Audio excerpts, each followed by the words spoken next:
Hi everyone and welcome to Homerino Collectibles, where today we're going to be taking a look at the Marvel Legends Phage from the Venompool Build-A-Figure wave. Now before this figure came out, I hadn't heard of Phage. I had seen pictures, but I didn't know exactly who or what this symbiote was. And the back of the package reads, "The Phage symbiote gives its host the ability to forge incredibly dangerous bladed weapons to attack its victims." That sounds really awesome, and I love the color as well. I really do dig this kind of goldy yellow look.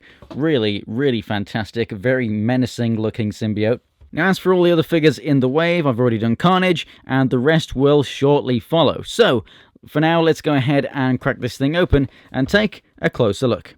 And here's Phage out of the packaging, and this guy is phenomenal. I really do love the look of this guy. Now, this guy is on the Bucky Cap mold, just like the original Carnage, and you'll see that in the previous video I just did, so go ahead and check that out. But it makes it so much different, so unique. As you can see, instead of having the kind of loose tentacle-looking tendrils, we have more blade-like black things, kind of like Batman or something. This is really fantastic for a symbiote. On the back here, very similar again, very kind of blade, kind of armor-looking back piece. Now, this 100% makes the figure look awesome, and 100% will be staying on. As you can see, paint coverage underneath that, on my figure at least, ain't that great. So that is definitely an accessory that's staying right there. On this guy, they have used that kind of pearlescent, swirly kind of plastic that a lot of people don't like, and I've always loved. It started in the kind of Iron Man 3 movie wave, and yeah, I've absolutely adored it ever since then. It really works well for a symbiote. I don't think there's anyone that can deny the fact that the plastic on this guy with the swirls in there, that kind of metallic sort of look, looks fantastic. Would it have been great as just like a bright yellow? Yeah, sure, but it would definitely have to have been molded plastic. If they painted, that would have been terrible. But yeah, it would have been nice. It would have been fine. But I think going for this, it just looks so unique and awesome.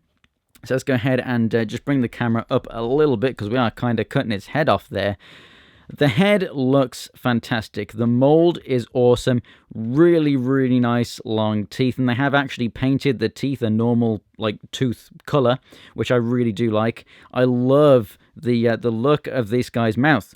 The paint could have been a bit better. It's good on that side. On this side, there's a lot of gold coming through. Again, with the eyes, a little bit sloppy, but the white on Symbiote's eyes normally are kind of sloppy. Could always do with another coating around the edges. Doesn't really fit into those sharp lines as much as it should. But yeah, the look of this symbiote, honestly, it might actually be turning out to be my favorite, non-main symbiote. So, other than Venom and Carnage. It just looks fantastic, at least in action figure form anyway.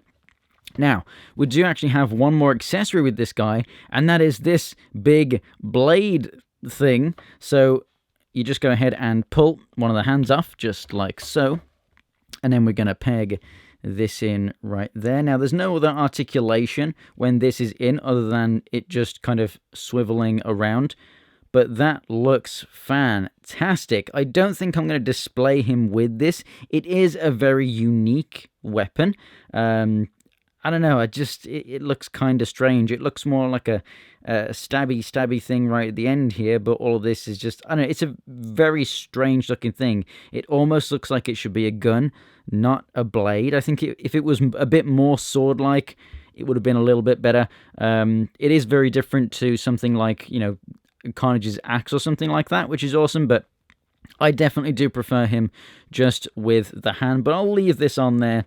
It is on the Bucky Cap mold, which means that the head moves up, down, left and right, and side to side really well. The shoulders come out to the side and rotate all the way around. Rotation at the upper part of the arm, double jointed elbows. This obviously just swivels, but over here we have the swivel and the hinge. Crunches forward and back really well. Rotation at the waist, hips come out to the side, move forward, move back a little bit. Rotation at the upper part of the thigh. Double jointed knees, rotation there at the calf, and the feet move up and down and have ankle pivot. There's a lot of people that might not like the fact that it's still on a Bucky Cap mold, but honestly, I love that mold. And at the end of the day, it's what the original Carnage was on, so to have more symbiotes on it is fantastic. You know, they're all kind of using a similar sort of body, and I absolutely love the color of this guy. It is so unique. The bladed look, you know, the sharp look to him as opposed to the more kind of tentacle looks. It's fantastic. A very, very unique symbiote. Obviously, if you're going to complete the rest of this wave, it's obviously a must-have. He does come with the legs to the Build-A-Figure. But in general, if you're into symbiotes, I think this is a fantastic one. It'll really stand out on your shelf, and it just looks awesome. So, thanks for watching, guys. If you enjoyed the video, go ahead and give it a like. If you want to see more from me, there's some videos on the screen right now, and links to my social media in the description below. And for more Marvel Legends videos and the rest of this wave, go ahead and subscribe for more. Thanks for watching, guys, and I'll see you next time.